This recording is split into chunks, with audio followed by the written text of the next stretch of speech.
وقال النبی صلی اللہ علیہ وسلم من سبح اللہ فی دبر کل صلاة ثلاثا وثلاثین وحمد اللہ ثلاثا وثلاثین وکبر اللہ ثلاثا وثلاثین فتلک تسعۃ وتسعون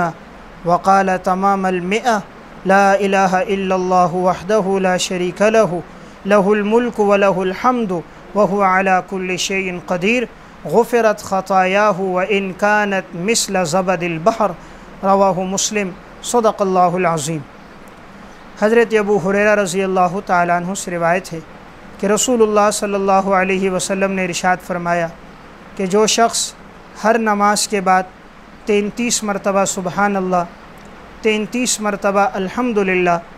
اور 33 مرتبہ اللہ اکبر پڑھے تو یہ کل تعداد 99 ہو گئی،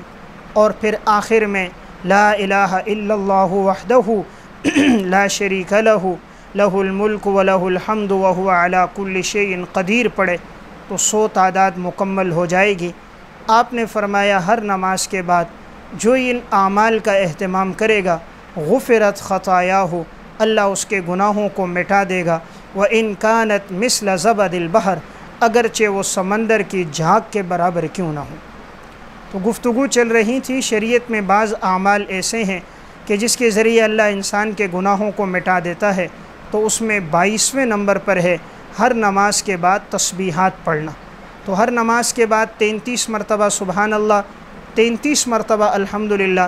33 مرتبہ اللہ اکبر، اور پھر اس کے بعد لا الہ الا اللہ وحدہ لا شریک لہ لہ الملک ولہ الحمد وہو علی کل شیء قدیر جو پڑھے گا تو اللہ تعالیٰ اس کے گناہوں کو مٹا دے گا۔